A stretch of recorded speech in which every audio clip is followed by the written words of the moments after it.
ഇന്നത്തെ കറി soya chunks വെച്ചിട്ടുള്ള കറിയാട്ടോ. Non വെജിറ്റേറിയൻസിനും വെജിറ്റേറിയൻസിനും ഒക്കെ എല്ലാവർക്കും ഒരേപോലെ ഇഷ്ടപ്പെടുന്ന കറിയാണ്. അപ്പോൾ ഇതെങ്ങനെയാണ് ഇറച്ചിക്കറിയുടെ അതേ ടേസ്റ്റോടുകൂടി നമുക്ക് ഉണ്ടാക്കുന്നതെന്ന് നോക്കാം. ഞാൻ കുക്കർ അടുപ്പത്ത് വെച്ച് അതിൽ വെള്ളം ഒഴിച്ച് ഉപ്പിട്ട് ഞാൻ വെള്ളം ചൂടാകാൻ വെക്കുകയാണ് കേട്ടോ.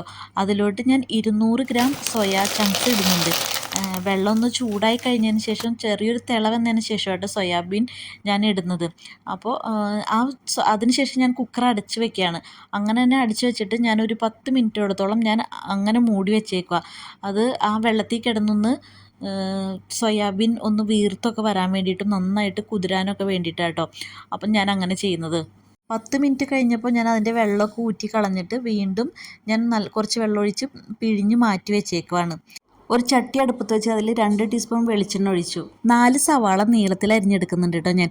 എൻ്റെ കയ്യിൽ ചെറിയ സവാള ആയതുകൊണ്ടാണ് ഞാൻ 4 സവാള എടുത്തിരിക്കുന്നത്. നിങ്ങളുടെ കയ്യിൽ വലിയ സവാളയാണെങ്കിൽ 3 സവാള എടുത്താൽ മതിയാകും കേട്ടോ. പിന്നെ 3 പച്ചമുളക് ഞാൻ നീളത്തിൽ അരിഞ്ഞിടുന്നുണ്ട്. ഇഞ്ചി വെളുത്തുള്ളി പേസ്റ്റ് 1 ടീസ്പൂൺ, 1/2 ടീസ്പൂൺ ഉപ്പ്, 1 തണ്ട് കറിവേപ്പില, ഇത്രയും ഞാൻ സവാള വഴറ്റാൻ വയ്ക്കുന്നുണ്ട് കേട്ടോ. ഒന്ന് സവാള വെന്ത് കിട്ടുന്നവരെ ആ പച്ചമണമൊക്കെ ഒന്ന് പോയി കിട്ടുന്നവരെ ഞാനത് അങ്ങനെ തന്നെ വെക്കുകയാണ് കേട്ടോ. അതിനുശേഷം ഞാൻ ഒരു തക്കാളി ചെറിയ പീസായിട്ട് കട്ട് ചെയ്തത്, ഒരു ഇടത്തരം തക്കാളിയാണ് അത് ഞാൻ കട്ട് ചെയ്തത്. ഞാൻ അടച്ച് വെച്ച് തക്കാളി വേവാൻ വേണ്ടി വെക്കുകയാണ് കേട്ടോ. ഇടയ്ക്കിടയ്ക്ക് ഞാൻ ഒന്ന് ഇളക്കി കൊടുക്കുന്നുണ്ടായിരുന്നു. ഇനി നമുക്ക് ഇതിലേക്ക് വേണ്ട പൊടികളൊക്കെ ഇടാം. 1/2 ടീസ്പൂൺ മഞ്ഞൾപ്പൊടി, 2.5 ടേബിൾ സ്പൂൺ കാശ്മീരി മുളക് പൊടി, 3 ടേബിൾ സ്പൂൺ മല്ലിപ്പൊടി, 1/2 ടീസ്പൂൺ ഗരം മസാല. ഇത്ര പൊടികളായിട്ട് ഞാനിവിടെ ചേർക്കുന്നത്. ഞാനിവിടെ ടീസ്പൂണും ടേബിൾ സ്പൂണും ഞാൻ ഉപയോഗിക്കുന്നുണ്ട്. അപ്പോൾ അത് പ്രത്യേകം നോട്ട് ചെയ്യണം കേട്ടോ. അതിനുശേഷം വെള്ളം ഊറ്റി പിഴിഞ്ഞ് വെച്ചിരിക്കുന്ന സോയാ ചങ്ക്സ് അതിലേക്ക് ഇട്ടിട്ട് ഈ മസാലയൊക്കെ ഇതിൽ പിടിക്കുന്ന വരെ ഒരു 2 മിനിറ്റ് നമുക്ക് ലോ ഫ്ലെയിമിലിട്ട് ഒന്ന് ഇളക്കി മിക്സ് ആകുന്നവരെ ഒന്ന് വെക്കുക കേട്ടോ. അപ്പോൾ നന്നായിട്ട് ഇളക്കി നന്നായിട്ട് മിക്സ് ആക്കാം കേട്ടോ. ഞാനിവിടെ ഇതിന് 1 ഗ്ലാസ് വെള്ളം ഞാൻ ചൂടാക്കി വെച്ചിട്ടുണ്ട് കേട്ടോ, തിളപ്പിച്ച് വെച്ചിട്ടുണ്ട്. അപ്പോൾ ഞാനിത് കുറേശ്ശെ ഞാൻ ഒഴിച്ചു കൊടുക്കുകയാണ്.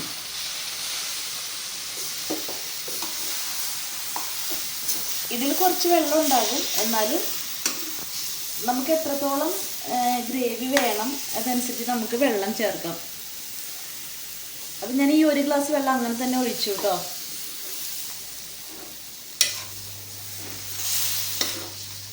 അതിനുശേഷം ഒന്ന് നോക്കാം ഉപ്പ് കുറവുണ്ടെങ്കിൽ നമുക്ക് ഉപ്പ് കൂടി ആഡ് ചെയ്യണം കേട്ടോ.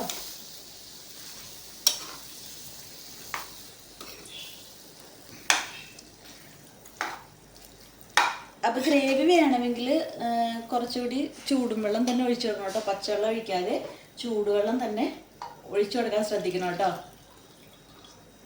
അപ്പോൾ എനിക്ക് കുറച്ചുകൂടി ഗ്രേവി വേണ്ടതുകൊണ്ട് ഞാൻ 1/2 ഗ്ലാസ്സോടത്തോളം വെള്ളം ഞാൻ എടുത്തിട്ടുണ്ട്, ചൂടുവെള്ളം തന്നെ.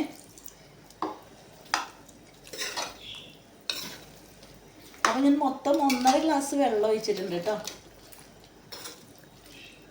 ഈ സമയത്ത് ഉപ്പ് കുറവാണെങ്കിൽ ഉപ്പ് ഇട്ട് കൊടുക്കണം കേട്ടോ.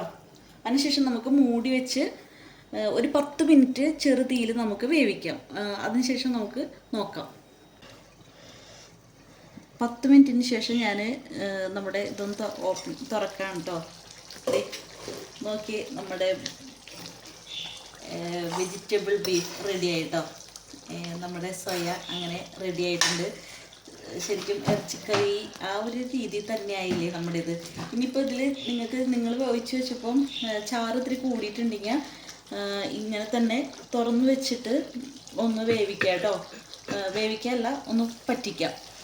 തീ കൂട്ടി വെച്ചിട്ട് ഒന്ന് പറ്റിക്കുക. ഇത് ഏകദേശം ഇത് ആവശ്യത്തിനുള്ളൂ കേട്ടോ. അതെ, നിങ്ങൾക്ക് കാണാൻ പറ്റുമല്ലോ. ഇനിയിപ്പം നമുക്ക് തീ ഓഫ് ചെയ്യാം. അതിനുശേഷം കുറച്ച് മല്ലിയില ഞാൻ ഇടുന്നുണ്ട് കേട്ടോ. അങ്ങനെ നമ്മുടെ സോയാബീൻ ഇറച്ചിക്കറി റെഡി ആയിട്ടിരിക്കുന്നുണ്ട്. എല്ലാവർക്കും ഇഷ്ടപ്പെടുന്ന രീതിയിലാണ് സോയാ ചങ്ക്സ് കറി ഉണ്ടാക്കിയിരിക്കുന്നത്. അപ്പോൾ നിങ്ങൾ ഒരു തവണയെങ്കിലും ഒന്ന് ഉണ്ടാക്കി നോക്കണം കേട്ടോ. പിന്നെ എപ്പോഴും പറയുന്ന പോലെ എൻ്റെ വീഡിയോസ് ഇഷ്ടമാവുകയാണെങ്കിൽ സബ്സ്ക്രൈബ് ചെയ്യാനും ലൈക്ക് ചെയ്യാനും കമൻറ്റ് ചെയ്യാനും മറക്കരുത് കേട്ടോ. അപ്പോൾ അടുത്ത വീഡിയോ ആയിട്ട് നല്ലൊരു വീഡിയോ ആയിട്ട് നമുക്ക് കാണാം. അപ്പോൾ എല്ലാവർക്കും ബൈ.